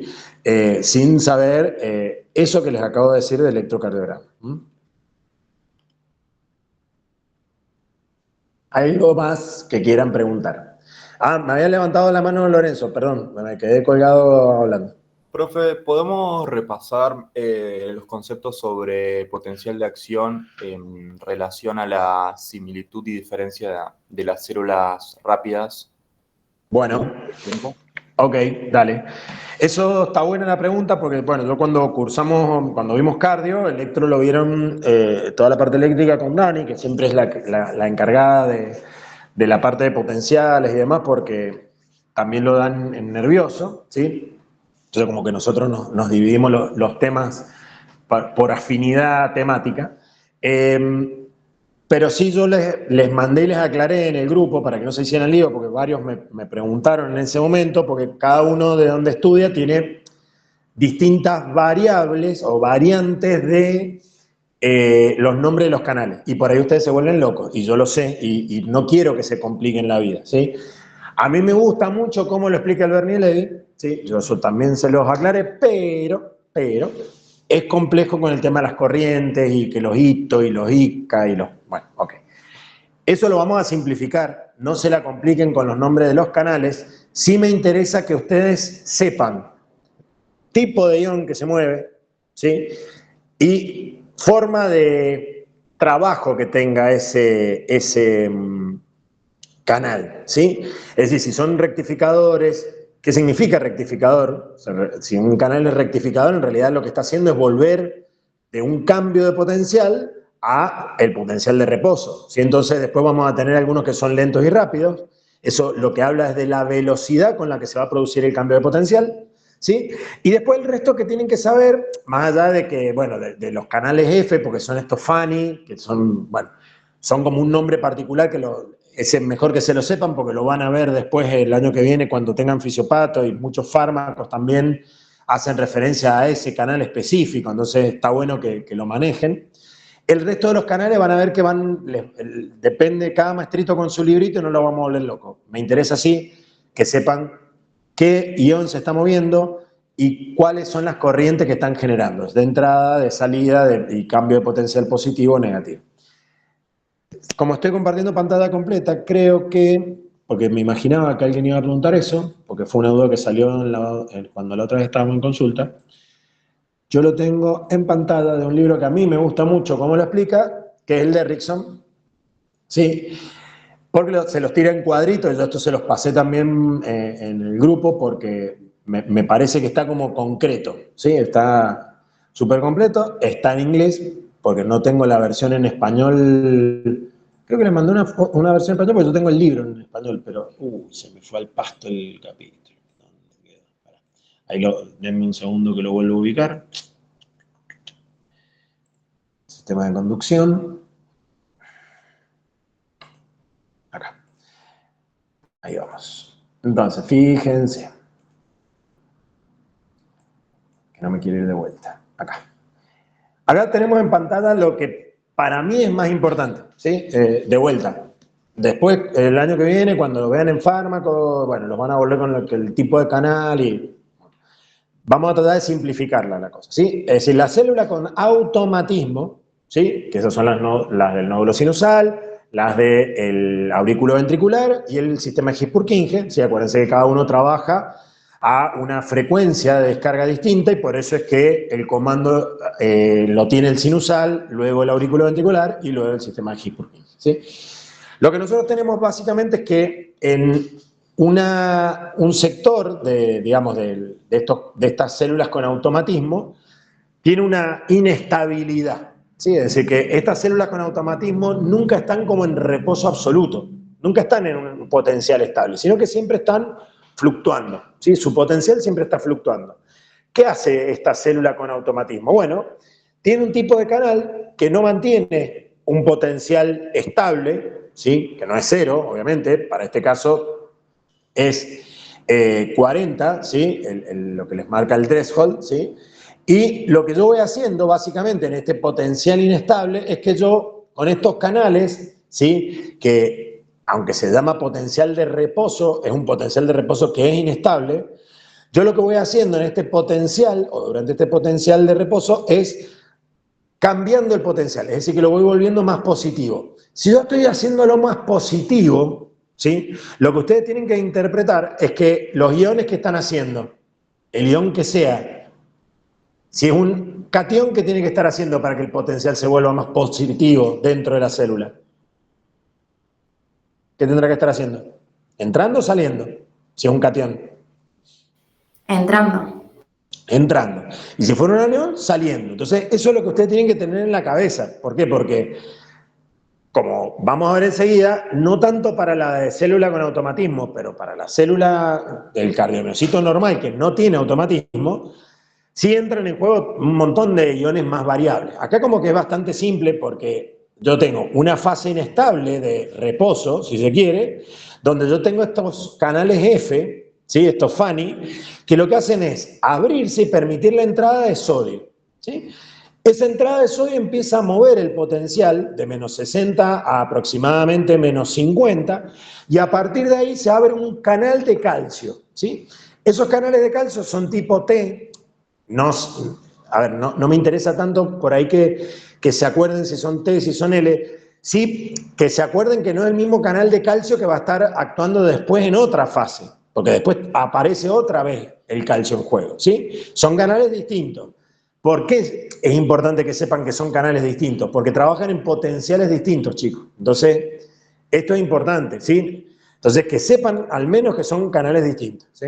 Entonces, yo tengo que durante esta fase de reposo trabajan los FANI, abriendo canales de sodio, y luego los canales de calcio que se abren dejando entrar calcio. Esas dos corrientes de entrada de cationes me generan que yo alcance el umbral. Cuando yo alcanzo el umbral, se me desencadena ¿qué? Un potencial de acción cardíaca, una fase de despolarización. Esa fase de despolarización entra en juego, y ahí es donde yo les decía, ojo, porque lo que entra en juego es un canal que es de voltaje también, ¿sí? De calcio, pero que es de otro tipo, es canal L. Entonces fíjense que yo tengo sodio, calcio y calcio. ¿Para qué? Para llevar este potencial a positivo, ¿sí? ¿Hasta cuándo va a ocurrir esto? Hasta que se alcance el potencial donde el canal de potasio se cierra. Cuando se llega a ese potencial donde el canal de calcio se cierra, se abren los de potasio, ¿sí? Entonces yo voy a volver positivo el potencial, llegué hasta este punto de despolarización, y cuando yo llegue a este punto empieza a producirse la fase de repolarización. En esa fase de repolarización actúan los canales de potasio, voltaje dependiente, sí, que son de repolarización, ¿sí? Nada más, ¿sí?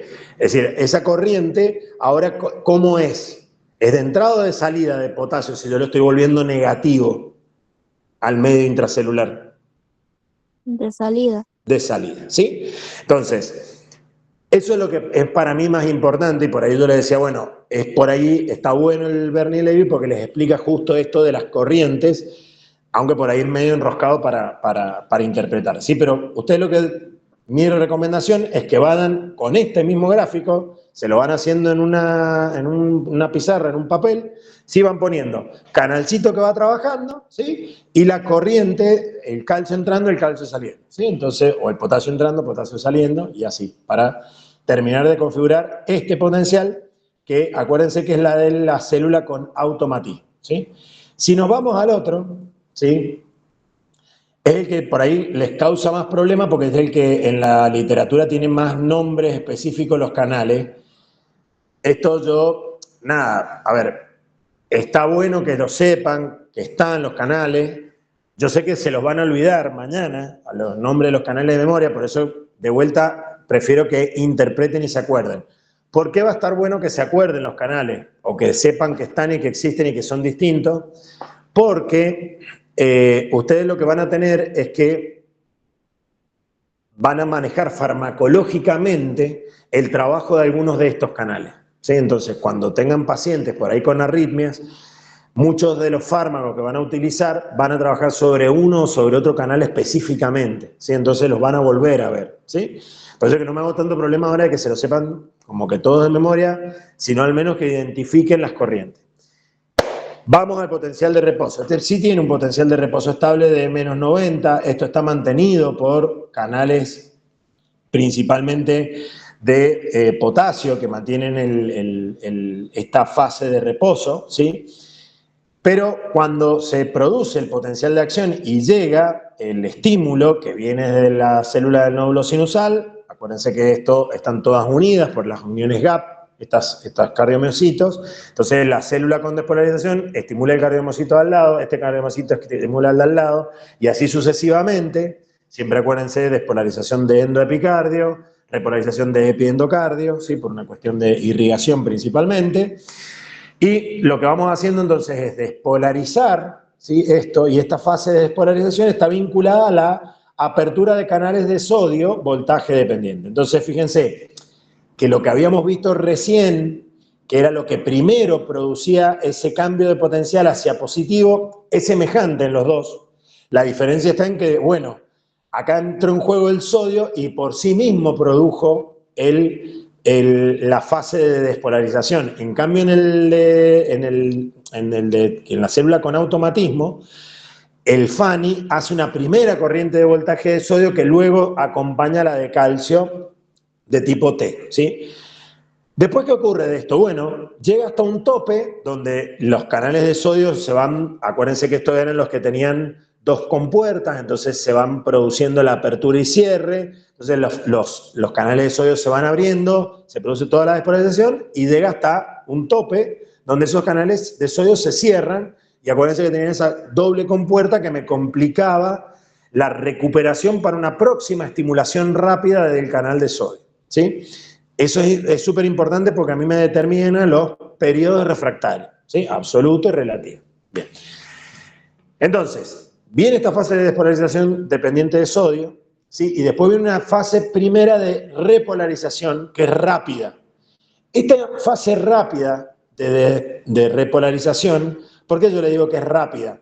Porque están vinculados unos canales de potasio que hacen una repolarización rápida, ¿sí? Entonces, cuando ustedes vean los canales, que esto lo van a ver con distintos nombres, acuérdense que acá el que entra en juego es el potasio, y si la corriente, volvamos a la de sodio, si la de sodio está haciendo una corriente que se vuelva de negativo a positivo, ¿qué está haciendo el sodio? ¿Está entrando o saliendo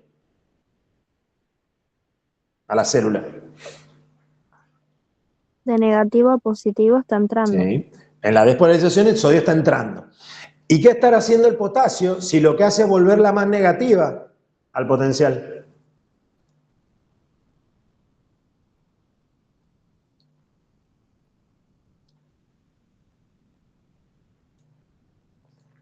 Saliendo. Saliendo. Entonces, en esta fase de repolarización inicial, ¿sí? O de repolarización rápida, o canales que también los pueden ver de reposición o de repolarización, acá actúan los rápidos de potasio para empezar a bajar el potencial. El potasio como que siempre trata de bajar el potencial, y eso por ahí está bueno que se lo acuerden en los cardiomiocitos. ¿Por qué? Porque gracias a eso, ¿qué hace? Que llega hasta una fase donde se activan los canales tipo L de voltaje de calcio, que lo que hacen es que mientras está el de potasio sacando, se abren canales de calcio que empiezan a meter calcio. Entonces, ¿qué hace eso? Que lo que venía cayendo en picada se vuelva o se amesete. ¿Por qué? Porque yo tengo ahí dos corrientes que están contrapuestas. La de calcio, que está entrando y lo vuelve positivo, y la de potasio que está saliendo, ¿sí? Ahí entonces aparece esta meseta, ¿sí? O fase plató, que se llama, donde yo empiezo a tener el cierre de estos canales de repolarización rápida y la apertura de otros canales de repolarización que son más lentos. Por eso que yo tengo una fase de meseta. Fase de meseta que va a depender de ¿qué? Bueno, su duración dependerá de lo que demore en saltar de este potencial, donde se abrieron los de calcio, hasta este potencial donde se cierran los de calcio, ¿sí? Si esto ocurre más rápido, pues bien, esto se achicará en duración y ahí puedo yo hacer que la frecuencia sea más rápida, ¿sí? Y si no, yo lo puedo alargar, ¿sí? Haciendo que estos canales de potasio actúen más tarde. Estos que son de repolarización tardía actúen más tarde. Por eso yo les decía que ustedes en un paciente con una arritmia, donde tienen una bradicardia o una taquicardia, actuando sobre los canales con medicación específica que actúa sobre estos canales, ustedes pueden modificar la duración de los potenciales, ¿sí? Con los cuales se va a contraer ese corazón, simplemente jugando con la respuesta del miocardio, con los cardiomiocitos, sin irme a la célula con automatismo. Porque ¿qué va a pasar? Y si yo aumenté la duración y la distancia entre que se despolarizó y se repolarizó, cuando me vuelva a caer un latido del nódulo sinusal, por ejemplo, ¿qué me va a encontrar? ¿En qué periodo? Refractario, ¿sí? Como me encuentre en periodo refractario, este cardiomiocito no va a responder. Entonces, si yo tengo un paciente que, por ejemplo, tiene una taquicardia sinusal porque su nódulo sinusal está como loco y descontrolado, yo sí le hago un tratamiento farmacológico donde estire la duración de esta fase de plató, lo que voy a hacer es básicamente que el primer latido desencadena un potencial de acción, el segundo latido me caiga en periodo refractario, entonces no va a tener respuesta, y a lo mejor el tercer latido recién responda. Entonces el sinusal sigue trabajando a alta velocidad, pero el miocardio responde a una velocidad normal. Eso entonces yo le voy a tomar la frecuencia cardíaca al paciente y va a estar normal, ¿sí? Más allá que su latido sinusal o su frecuencia sinusal esté más elevada. ¿Se entiende cómo yo jugando con estos canales y con estas corrientes también puedo modificar cuestiones patológicas? Por eso es que yo les digo que esto está bueno, que yo entiendo que es jodido, que encima que tienen distintos nombres y todo, que se lo acuerden, pero está bueno que se sepan que acá hay unos canales de repolarización rápida de potasio, acá hay canales de repolarización lenta de potasio, que ambos se activan e inactivan en potenciales distintos, ¿sí? Es decir, que más positivo se activa e inactiva el potencial, el de repolarización rápida de potasio, mientras que el de repolarización lenta de potasio demora más, ¿sí? En el medio está una corriente de calcio hacia adentro que mantiene en plató o mantiene estable ese potencial nuevamente, y cuando ya sí cae por el cierre de estos canales de calcio, se produce la repolarización. Esto es lento simplemente por el hecho de que se van abriendo despacio, ¿sí? Se empiezan a abrir paulatinamente y lo que van haciendo es, ok, se van abriendo hasta que superan la corriente de calcio y en consecuencia hacen que los de calcio se cierren y empiece a priorizarse cada vez más la apertura de canales lentos de potasio. Eso va a hacer que caiga hasta el potencial de reposo, hay veces que cae un poquito más y ahí aparece uno de restitución del potencial de reposo, sí que lo que hacen es una corriente contraria a la que estábamos viendo, ¿sí? De salida de potasio para volver al potencial de reposo. Por eso yo les decía que el potencial de reposo en general lo mantiene el potasio, ¿sí? Cuando entran en juego los otros iones, en general estamos hablando de potenciales de acción. Por eso es que yo farmacológicamente puedo jugar con efectos sobre el sodio, sobre el calcio y sobre específicamente algunos de potasio, porque no son los mismos canales que actúan manteniendo el potencial de reposo. Entonces yo no le complico la vida al cardiomiocito, ¿sí? Porque si yo le cambio el potencial de reposo, desbalanceo todos los iones. Acuérdense que esto es equilibrio electroquímico. Yo no puedo hacer que la célula empiece a trabajar a menos 200 o menos 140 porque le desbalanceé estos canales, ¿sí? ¿Por qué? Porque ahí sí afecto la funcionalidad celular. Lo que sí puedo hacer es modificar todo lo que ocurre cuando viene un potencial de acción. ¿Se entendió, chicos, la diferencia? Loren, ¿te habías preguntado? ¿Alguna duda que quieras preguntar sobre esto? Sí, profe, genial. Good. Volvamos. Podemos repasar rapidito sobre normalidad de las ondas. Ahí se me fue el comentario, a ver, para que lo abra. Dice, podemos repasar la normalidad de las ondas y si el eje eléctrico lo vamos a tenerlo y dibujamos sobre este. Bueno, ok, a ver. Rapidito se me va a hacer larguito, pero vamos a ir sobre... a ver, alguna gráfica que yo ya tenga para que no sea tan complejo el asunto. Vamos a esta de acá. A ver, bueno, estos son los potenciales marcapasos, es lo que estábamos viendo. Vamos a checar acá y vamos a agrandar. Bueno, a ver, las ondas del electrocardiograma tienen una representación dependiendo de la derivada donde la estemos viendo, ¿vale? Sí, entonces por ahí depende mucho de la derivada en sí misma. Siempre acuérdense que yo lo que voy a ir a buscar básicamente es esto, ¿sí? Es decir, que tengamos P, QRS y T, ¿sí? Eso es lo que ustedes tienen que siempre buscar e identificar y es lo que vamos a pedirles, ¿sí?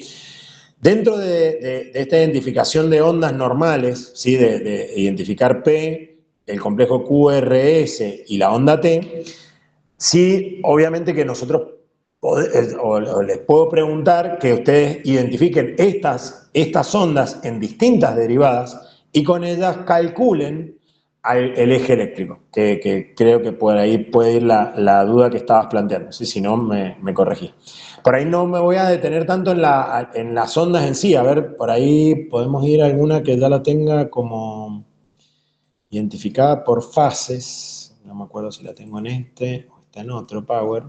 Se me han salido las clases que les doy a ustedes con las que doy acá en Mendoza. Está la que estoy buscando.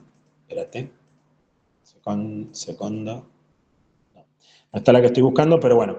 Lo que ustedes van a tener que identificar es cómo se ve en cada derivada, ¿sí? Esto es lo que ustedes tienen que estudiarse principalmente, ¿sí?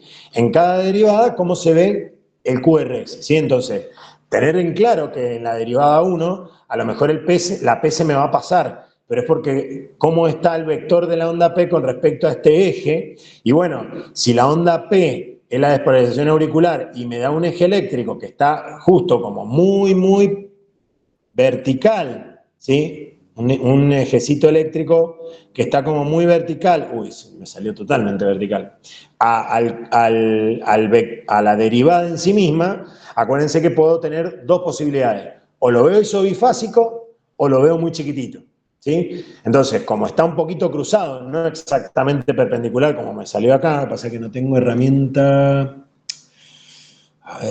para dibujar en esto, un segundo. Tengo para marcar, pero no para dibujar. Bueno, a ver, el vector te quedaría una cosa así de la onda P, ¿sí? Entonces, si el vector es una onda por el estilo para la onda P, ¿sí? Ustedes lo que tienen que ver es que, dame un segundo, a ver, comentar, creo que era acá. Quiero que me despliegue las opciones para radar un poquito. Acá, casi tengo para radar. Entonces, lo que les decía es que la onda P en sí misma tiene un vectorcito, ¿sí? que es muy de característica, ¿sí? Que queda muy chiquitito si yo lo traslado a la derivada 1, ¿sí? Que es lo que estaría haciendo acá. Entonces, como la derivada 1 a lo mejor tiene 1 milímetro, me da una onda P chiquitita. Cosa que no me pasa en la derivada 2 y en la derivada 3. ¿Por qué? Porque la derivada 2 y derivada 3 van entre brazo izquierdo y pie y brazo derecho y pie. Entonces la onda P en general acá sí se ve bien marcadita, ¿sí? Entonces siempre, por eso nosotros en los prácticos y todo le decimos que hay que tratar de mirar la derivada 2, ¿sí? Esto principalmente si ustedes están mirando un electrocardiograma, esto también se lo hemos mostrado y se lo hemos dicho, la derivada 2 es la que se elige para hacer el trazo continuo al final. ¿Por qué? Porque es la que me muestra mejor todas las derivadas. Más allá que el complejo QRS por ahí puede tener un gran tamaño, ¿sí? Una gran deflexión, que estamos hablando de esto. ¿Por qué? Porque yo estoy agarrando todos los vectores de despolarización del ventrículo medio en paralelo. Entonces la traslación del vector, ¿sí? Del Q, que vendría siendo la despolarización del haz de Higgs-Purkinje que corre en el tabique interventricular. Entonces yo lo corro a la derivada, me va a quedar un vector bastante grandecito. Entonces Q es grande. R también es grande porque la pared libre del ventrículo la pared libre del ventrículo se va a despolarizar toda completa, me va a dar un vector también grande, ¿sí? Entonces me va a dar un vector que también es de gran tamaño, y después viene S, que es la despolarización de el borde libre, digamos, al lado de la unión entre ventrículo y aurícula, que también me va a dar un vector que se va a representar en esta derivada con una deflexión bastante marcadita. Entonces, ¿qué es lo importante de esto? Que ustedes lo que tienen que tratar de ir reconociendo es justamente eso, la traslación que yo tengo de cada derivada en cada uno de los vectores, ¿sí? Eso me va a llevar a mí a que si yo después lo traslado al sistema hexaxial, ¿sí? Que es este sistema que también se lo tienen que saber, no se me hagan lío, acuérdense, con la diferencia entre lo que son ángulos, ¿sí? A el signo de las derivadas, ¿sí? Acuérdense que las derivadas en sí mismas tienen su signo, ¿sí? Por eso está bueno esta gráfica porque les dice el positivo y el negativo, por ejemplo, para D1, pero después si yo tengo ABR es positiva en el brazo derecho, no abajo, pero sí estamos hablando de un ángulo de más 30, ¿sí? Entonces, en más 30 grados, ABR es negativa, ¿sí? Entonces, eso es lo que yo les digo que ustedes tienen que ir aprendiéndose en base a cómo se representa cada derivada, que es lo que estábamos viendo en la de recién. ¿Sí? Si yo me voy a ABR, ¿qué pasa? Y como está al revés ABR, que lo que estábamos viendo recién, fíjate que P es negativa, ¿sí? El QRS me da al revés de lo que estábamos viendo en D2, y T por ahí también puede ser negativa. Entonces, a ver, lo que yo necesito que ustedes identifiquen es que esto es normal, ¿sí? Porque se da por cómo yo traslado los vectores cuando el positivo está al revés de lo que estábamos viendo recién. Para D2, el positivo estaba en el pie, ¿sí? Y ahora, para ABR, el positivo está arriba, ¿sí? Entonces, como el positivo está arriba, la traslación de vectores a esta derivada me da al revés. Eso es lo que nosotros necesitamos que ustedes interpreten ahora, que si yo les pongo ABR y les pongo, no sé, de 1 para trasladar y para dibujar los vectores, no me digan, esto es patológico, ¿sí? Es decir, ustedes tienen que interpretar que está al revés. ¿De acuerdo? Eso lo hacen gracias a lo que les estaba mostrando recién, a pasar todo al triángulo de Beethoven primero y del triángulo de Beethoven al sistema hexaxial, ¿sí? No se me hagan lío con el sistema hexaxial, acuérdense que, entonces, los ángulos, ¿sí? Los ángulos abajo son positivos, arriba son negativos, entonces yo puedo decir que en menos 30, ABR es positiva, ABL es positiva. ¿Por qué en menos 30 ABL es positiva?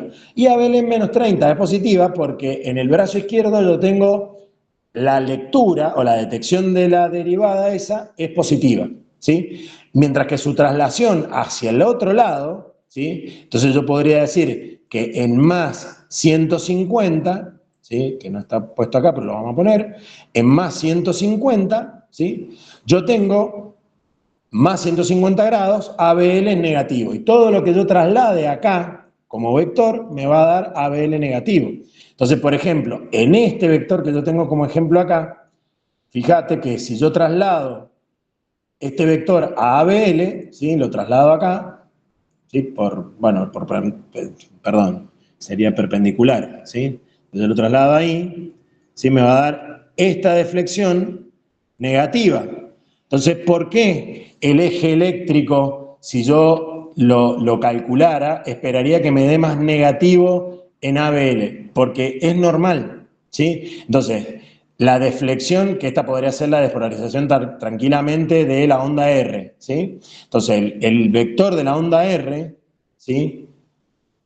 Fíjate que va a dar negativo en ABL. ¿Por qué? Porque yo lo voy a llevar hacia ABL. Lo mismo, entonces yo les puedo dar de 1, les puedo dar, si estoy bondadoso, la perpendicular que es ABF, pero puedo darles ABR y de 1 para calcular el eje eléctrico. Y ustedes lo tienen que calcular igual. Les puedo dar de 1 y de 2 para calcular el eje eléctrico y lo tienen que hacer normal, igual. ¿Por qué? Porque como todas las derivadas se cortan en un punto, en realidad todas tienen un grado de perpendicularidad entre sí, si se quiere, ¿sí? Entonces, las exactamente perpendiculares a 90 grados, ¿sí? Bueno, yo les puedo dar de 1 y ABF. Ahora, puede que no lo haga eso, ¿sí? Y les dé de 1 y ABL, de 1 y ABR, de 1 y de 2, de 1 y de 3, ¿sí? Igual ustedes tienen que saber calcular el eje eléctrico porque cuando ustedes pongan el vector en el medio, ¿sí? Ustedes lo van a tener que trasladar a donde tengan que hacer. Depende. Puede ser que lo tengan en el dibujito, como puede ser que se los haga hacer. En general, se lo suelo poner, pero se lo tienen que saber, ¿ok? Es decir, y ojo, porque yo les puedo poner el sistema hexaxial con los grados solamente. Y ustedes se van a tener que acordar cuál es negativa y cuál es positiva en cada lugar. ¿De acuerdo? Es decir, que por ahí estén buenos y les ponga el sistema hexaxial no implica que les va a dar toda la información. ¿De acuerdo? Entonces, ustedes se lo tienen que estudiar. Ustedes tienen que tener la capacidad de hacer lo que yo les pido en un examen oral. En un examen oral, yo les digo, pasa al frente, acá están estos electrocardiogramas, míralo, dibujame el hexaxial y haceme el eje eléctrico. O grafícame ahí cómo está la onda R en ABL. Y así, y ustedes lo tienen que hacer, chicos, ¿de acuerdo? Es decir, es lo mismo que tendrían que hacer en un examen oral. De vuelta, por cuestiones de tiempo, hay veces que en un examen escrito yo les pongo parte del gráfico, les pongo todas las derivadas para que ustedes se orienten y miren la que más les guste. Hay veces que no, que les pongo dos puntuales para que no se me vayan por las nubes, porque por ahí también con el electro completo se marean. Pero bueno, son todas alternativas, ¿de acuerdo? ¿Quedó claro? ¿Alguna duda más con el eje eléctrico? ¿Vale? ¿Estamos bien? Sí, profe, muchas gracias. Good. Bueno, ¿qué más, chicos? ¿Alguna otra duda? Estamos 10:40. Ya necesito ir a descargar los mates y recargar el termo. Vamos.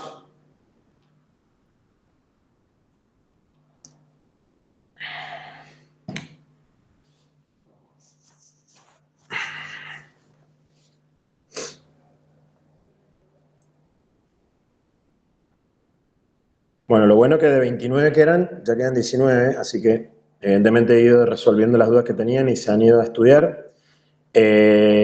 La cuestión sería la misma que les dije al principio de la charla. Aquellos que ya han resuelto las dudas que tenían, a meterle al estudio, que es lo importante. Siempre acuérdense que pueden usar el foro. Este segundo cuatrimestre no hay ni una entrada en el foro. Está bien que los que tenían dudas por ahí las hemos charlado mucho los lunes cuando nos hemos encontrado, pero acuérdense que tienen esa posibilidad ahora que van a estar repasando, por ahí les sale la duda puntual y no quieren esperar hasta el jueves para que se la resuelva, y se las puedo aclarar por foro. Si no, el jueves vamos a seguir con cardio. Maite, te escucho. Sí, profe. En cuanto a las variantes que modifican al volumen sistólico, está la contractilidad, ¿verdad? Eso que modifica la contractilidad, ¿se le puede considerar también a la frecuencia cardíaca y por lo tanto al volumen sistólico está determinado por la frecuencia cardíaca o es por estímulos simpáticos y no? Claro, el tema es que vos, ¿cómo harías para aumentar la contractilidad cardíaca? ¿Cómo lo hace nuestro cuerpo? Nuestro cuerpo lo hace con una descargada del sistema nervioso simpático y bueno, y lo que ustedes han visto, todo el sistema de respuesta a estrés mediado por corticoides y demás, ¿sí? Que lo que hacen es, básicamente los glucocorticoides, es estimular o a mejorar la sensibilidad de los receptores a adrenalina y noradrenalina. Entonces, nada, vos cuando tenés una descarga del simpático por una respuesta a estrés, ya sea cual sea, digamos, porque estás haciendo ejercicio o porque estás estresado, ¿sí? Lo que uno hace es, fisiológicamente, aumentar la contractilidad y aumentar la frecuencia cardíaca. ¿Y por qué pasan las dos cosas de la mano? Si vos aumentás la frecuencia cardíaca sola, corres el riesgo de achicar el volumen sistólico. ¿Por qué? Porque el aumento de la frecuencia cardíaca en general, aumenta el gasto cardíaco, pero si se acuerdan un poquito de lo que vimos en ejercicio físico, y si no, los invito a que lo repasen, vos cuando aumentás mucho la frecuencia cardíaca, corres el riesgo de no dejar un tiempo de llenado suficiente del ventrículo. Por eso es que tenemos como dos respuestas que van de la mano en la respuesta a estrés puntualmente en el ejercicio. El aumento de la contractilidad de la mano del sistema nervioso simpático y del agonismo de todo lo que viene de respuesta de las adrenales y de las suprarrenales, ¿sí? Con los corticoides y toda la respuesta de las adrenales para liberar noradrenalina y adrenalina. Pero ahí lo importante es que vos tenés las dos respuestas, ¿sí? El aumento de la contractilidad que te aumenta el volumen sistólico y el aumento de la frecuencia cardíaca que aumenta el gasto cardíaco. Vos lo que necesitas es aumentar el gasto cardíaco y redistribuirlo, porque en la redistribución de la respuesta al estrés vos le vas a sacar sangre a algunos circuitos y les vas a mandar a otros. Y eso también, si volverlo a ver en ejercicio, acuérdense que cuando yo tenía una descarga simpática, por ejemplo, se producía una vasoconstricción de todo el sistema esplácnico, es decir, de todo lo que sería el sistema circulatorio que irriga todo el tubo digestivo, los riñones y demás, y yo redistribuyo esa sangre a los músculos que no tienen vasoconstricción con el sistema nervioso simpático, sino que tienen vasodilatación. Entonces, esa diferencia hace que yo disponga de la sangre donde la necesito. Pero sí, la cosa sería pensarlo como respuesta integrada. Si vos decís, bueno, el aumento solo de la frecuencia cardíaca aumenta el gasto cardíaco, pero ojo, porque el aumento de la frecuencia cardíaca sola muchas veces disminuye el volumen sistólico por no dejar suficiente tiempo para una precarga adecuada, básicamente. ¿Sí? Entonces, si vos achicas precarga, disminuye el volumen sistólico. ¿Sí? Entonces, eso es lo que ocurre cuando vos tenés ejercicio físico. ¿De acuerdo? Listo, profe, gracias. Good. ¿Algo más que se le ocurra?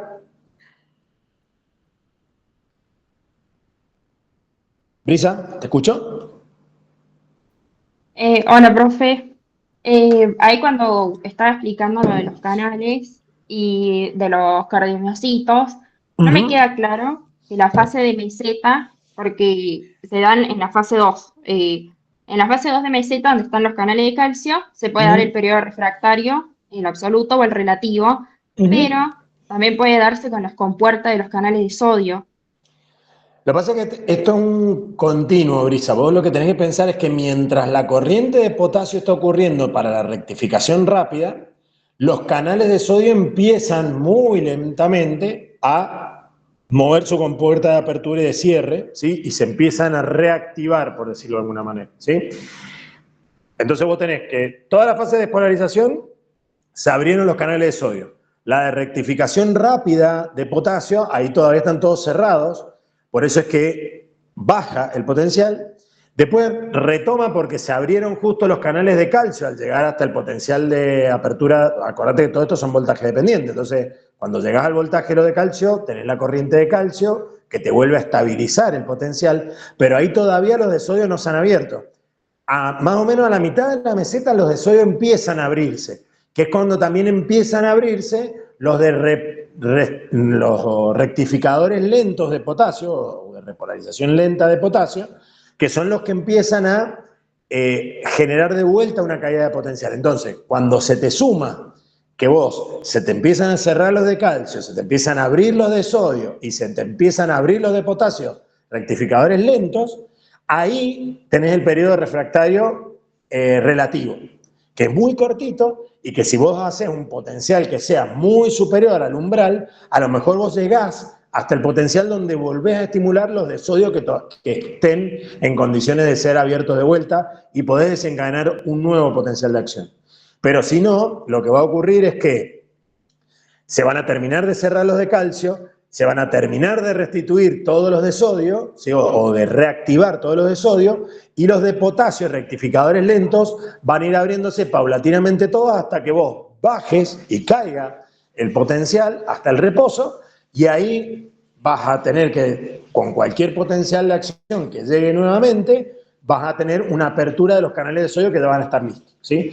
Pero el periodo refractario absoluto, básicamente vos tenés todas las compuertas de los de sodio cerradas, y desde la mitad de la fase 2 en adelante, ahí es donde se te empiezan a superponer todos, y como ya tenés un porcentaje mayor al 50%, ponele, de los de sodio que se han reactivado, vos podrías generar un nuevo potencial si el estímulo es mayor de lo normal.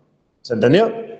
Pero todas estas corrientes se van dando juntas, por eso que yo les decía, bueno, yo sé que es un despiole el Bernie Levy, que es el que yo les recomiendo para esto, porque va metiendo todas las corrientes juntas en un mismo gráfico, pero lo que les da eso es que esto es un fenómeno dinámico, es decir, no es que llega un potencial, se cerraron todos los de potasio, llega otro potencial, se abren todos los de... Llega un potencial y se abren todos los... No.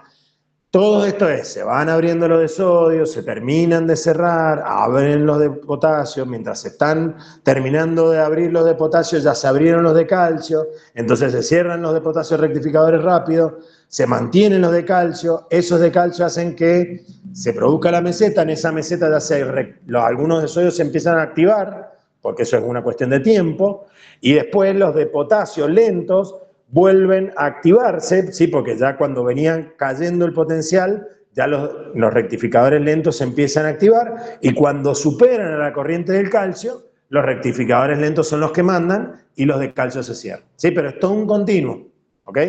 Donde se van superponiendo las corrientes, Brisa, ¿no es? Llego hasta un punto, se abre, llego hasta otro punto, se cierra, llego a otro punto, se abre. Eso es el problema de que quizá ustedes comparen con el potencial de acción que habíamos visto en el sistema nervioso, que sí teníamos una corriente de entrada, se cerraba el canal y una corriente del otro canal y listo, ¿sí? Ahí era como más violento. ¿Por qué? Porque yo tenía el potencial de acción, que por eso nosotros decíamos, bueno, potencial de acción a todo o nada. Llegaste al umbral, ¡pa! Salta, llega hasta un tope, se cierran y se abren los otros y rectifican y ya está. Volvés al umbral de reposo. Acá tenemos varias corrientes en juego y ese es el desafío, ¿sí? De tratar de interpretar que todo se va superponiendo. ¿Fabriza? ¿Quedó más o menos claro? Sí, ahí entendí mejor. Claro, sí, yo lo estaba aprendiendo muy, muy mecánico. Me Claro, cuesta es relacionar, por eso que pero les digo que ustedes vienen con lo que aprendieron en el nervioso, que en el potencial de acción es así, ¿sí? Que tenés la corriente de entrada, se cierran todos y se abren todos los otros y vuelvo a rectificar. Acá no es así porque vamos implicando, primero que no son dos canales nada más, no es sodio y potasio lo que entra en juego, bueno, el cloro también para el potencial de acción, que acá casi ni juega, es más, ni lo hemos metido, pero algo de cloro también se mueve, que lo pueden leer en algún librito por ahí, y sí es importante que ustedes vayan viendo que son varios canales distintos que entran en juego. ¿Sí? Eso es lo que a mí me interesa. ¿Por qué? Porque yo después farmacológicamente voy a trabajar sobre esos canales recontra específicamente, ¿sí? Lo van a ver en arritmias, por eso que jodemos con esa parte, no por ser insistente con los canales y con la memoria, sino porque les va a ser útil para después, ¿sí? Entonces, si se los acuerdan ahora, se los aprenden ahora, es más fácil repasarlos cuando lleguen a fisiopato. Bueno, ¿qué otra cosa, gente? Vamos. ¿Hay alguna duda más? yo tengo, profe, también unas dudas de endocrino, pero no sé si las hago el jueves o ahora. Como quieras vos, por ahí el jueves seguro que te las van a salvar, pero si querés o aprovechar el tiempo y preguntarla ahora, no tengo problema. Tratamos de resolver. Bueno, es de la hormona de crecimiento, ¿Sí? porque leí que, o sea, se relaciona mucho con insulina y que si la insulina no está bien, la hormona de crecimiento no puede cumplir las acciones de crecimiento. Y ahí Bueno, no entendí. necesitas de las dos y por eso es que muchas veces en la fase de crecimiento también está ese factor de crecimiento símil insulina, ¿sí? ¿Por qué? Porque vos, a ver, ¿qué hace la hormona de...? Vamos con la glucemia, que es por ahí el punto importante. ¿Qué hace la hormona de crecimiento con la glucemia? ¿Es hiperglucemiante o hipoglucemiante? Es Es hiperglucemiante. hiperglucemiante. Es decir, que lo que hace la hormona de crecimiento es que vos dispongas de recurso energético en sangre para que llegue a las células. Ahora, para que la célula crezca, necesita ese recurso energético.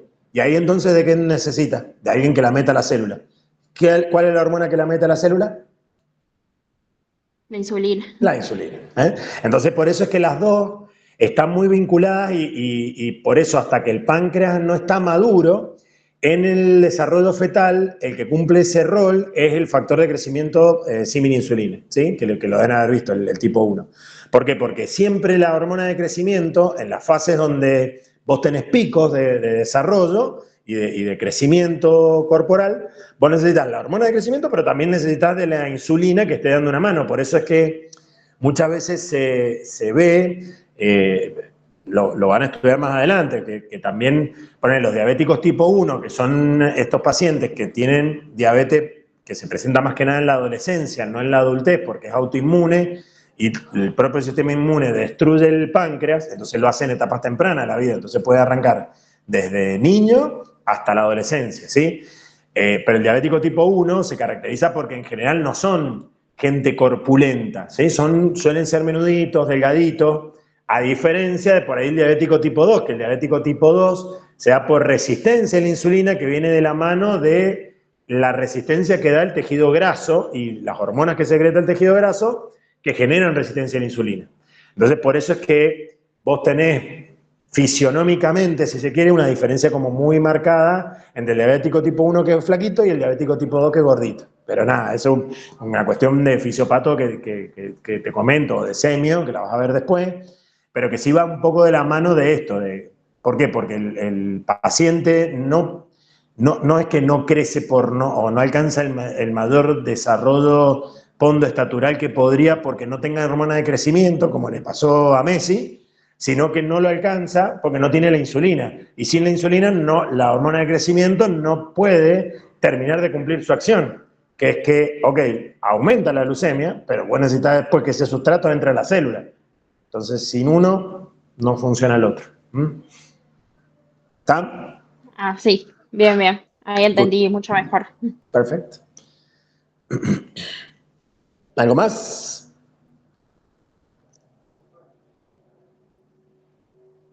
No, profe, de mi parte no, porque son dudas de endocrino, pero las pregunto más adelante si no le hago perder tiempo.